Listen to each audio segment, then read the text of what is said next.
Não fecheis o coração, ouvi hoje a voz de Deus. Queridos irmãos e irmãs, este versículo bíblico que cantamos no Salmo Responsorial, eu repito para vocês, para nós. Não fechemos o nosso coração, mas ouçamos e acolhamos a voz do Senhor. Nós estamos celebrando hoje o 4º domingo do tempo comum. Nos 2 domingos passados, nós acompanhamos Jesus na escolha dos seus primeiros discípulos. Jesus vai chamar os seus colaboradores. E hoje, neste 4º domingo, já encontramos Jesus em plena atividade missionária e evangelizadora. Jesus prega em qualquer lugar, prega, cura, expulsa demônios. Ele faz a sua missão em qualquer lugar, em qualquer tempo. Não importa se é sábado ou segunda-feira ou domingo, não importa se é nos caminhos, na montanha, à beira-mar, na barca e até também nos lugares sagrados, como são as sinagogas. E até no templo de Jerusalém, que era o lugar mais santo, segundo os israelitas, os judeus.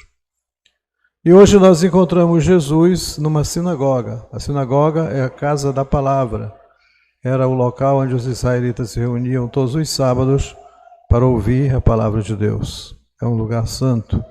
Jesus então vai à sinagoga como um bom judeu, ouvir, mas também pregar a palavra. E nesse dia que ele foi, obviamente era um sábado, era o dia da reunião da comunidade. Como para nós é o domingo, para eles o sábado. E que Jesus faz ali? Ensina e expulsa demônios. Ele havia dito que o Espírito do Senhor estava sobre ele para que ele pudesse fazer exatamente isso, curar os doentes, libertar os cativos e anunciar o ano da graça do Senhor. Então Jesus ensina com autoridade e expulsa um demônio. Mas seu ensinamento é diferente daquele dos mestres da lei e dos sacerdotes daquele tempo. O seu ensinamento é diferente. Onde está a diferença entre o ensinamento dos mestres da lei e os de Jesus? É que Jesus ensina como quem tem autoridade e não como os mestres da lei. E de onde vem a autoridade de Jesus? A autoridade de Jesus vem de Deus, vem dele mesmo, que é a palavra de Deus feita carne, e também da sua coerência de vida entre o que ele fala e ensina e o que ele faz e pratica. Diferente dos hipócritas que dizem, mas não fazem, Jesus faz o que diz. Daí brota a sua autoridade. Na sinagoga está um espírito mau, uma pessoa possuída por um demônio. Para vocês verem que até na igreja tem demônios, né? A gente tem que expulsá-los também da igreja, às vezes de nós mesmos. E esse espírito mau se sente importunado pela presença e pela palavra de Jesus. Por isso, ele se sente incomodado e diz: o que tu queres de nós? O que nós temos a ver contigo, Jesus de Nazaré? Nós sabemos quem tu és. Tu és o Santo de Deus.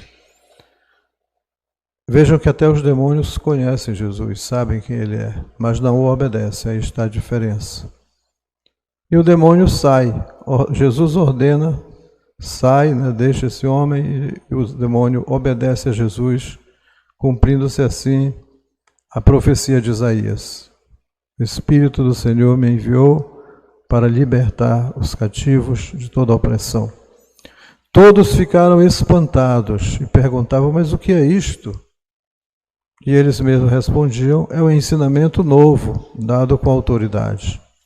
De modo que a fama de Jesus se espalha por toda a região da Galileia. Lembrem-se que a Galileia era a região mais pobre da Palestina, o norte do país. Foi lá justamente que Jesus começou a sua missão evangelizadora. De tal modo que Jesus, exercendo a sua missão, cumpre integralmente as promessas feitas por Deus aos patriarcas e aos profetas. Como nós ouvimos na primeira leitura de hoje, em que Deus promete através de Moisés ao povo de Israel que vai mandar um profeta como ele. O Senhor teu Deus fará surgir do meio do povo um profeta como eu. Moisés estava falando isso, então como Moisés. E a ele o povo deve escutar. Moisés é aquele de quem se dizia que falava com Deus face a face. Da concepção dos antigos, dos israelitas, era impossível um ser humano ver Deus e continuar vivo. Quem via Deus morria, por causa da sua luz, do seu fogo, do seu calor, da sua grandeza. O ser humano não resistia e morria. Por isso eles tinham dito a Moisés: nós não queremos mais que o Senhor nos fale através de ti. Por causa desse tremor no monte, por causa dessa fumaça, desse fogo, a gente vai acabar morrendo. Diga para ele mandar falar conosco através de um mensageiro. E Deus disse: está bem, eu vou mandar para vocês um profeta como Moisés. Colocarei em sua boca minhas palavras e ele comunicará tudo que eu mandar. Então o profeta deve ser um mensageiro fiel, autêntico de Deus. Não deve inventar a sua própria pregação, a sua própria profecia, mas deve simplesmente transmitir o que Deus lhe manda. E assim como Deus é exigente com o povo deve escutar os seus profetas, é também exigente com os profetas. Ou seja, se algum profeta ousar falar em nome de Deus algo que ele não disse, esse profeta deve morrer. Tudo isso nós ouvimos na primeira leitura de hoje. Como disse então, Deus exige fidelidade do povo ao profeta, seu mensageiro, mas também exige fidelidade do profeta para que só diga, só anuncie aquilo que Deus mandar e não as suas próprias ideias. Jesus, queridos irmãos e irmãs, é esse profeta prometido por Deus lá no Antigo Testamento. A segunda leitura de hoje é uma orientação de São Paulo à comunidade cristã, portanto a nós também, a respeito da vida solteira ou casada, a respeito dos celibatários, aqueles que abraçam a vida solteira, de castidade, decidem não ter mulher ou não ter esposo, para se dedicar completamente a Deus, como é o caso dos bispos, dos padres, dos diáconos temporários, dos frades, dos freis, etc. E São Paulo diz que é vantajoso para aquele que serve a Deus ficar solteiro, porque o homem casado deve se preocupar com as coisas do mundo e agradar a sua esposa e também ao Senhor, de modo que ele fica dividido. Uma parte do seu tempo, das suas energias, é para a esposa, para a família, e a outra parte para Deus. É um pouco o que acontece com os nossos diáconos permanentes. Daqui no próximo dia 24, serão ordenados 23 homens, todos eles casados, como diáconos permanentes. E a nossa paróquia tem a alegria e a graça de contar com 4 deles. 4 desses 23 são da nossa paróquia e vão servir ao povo de Deus. Mas nessa condição, eles terão que estar divididos o tempo, o amor, o afeto entre a família e a igreja. Já os solteiros, como é o caso dos padres e dos irmãos, eles servem unicamente a Deus, renunciando a constituir a sua família. A mesma coisa acontece com a mulher casada. Ele diz: a mulher não casada, a solteira, a jovem, assim como as irmãs religiosas, as madres, as monjas, etc., elas servem a Deus de tempo integral e são chamadas a serem santas de corpo e de espírito. Já a mulher casada preocupa-se com as coisas do mundo e procura agradar ao seu marido, à sua família. E Paulo diz que não é, digamos assim, uma obrigação, ele não quer criar um problema ou uma responsabilidade a mais para vocês, para nós. Todo mundo agora tem que ser solteiro e cuidar só de Deus. Não, é só um conselho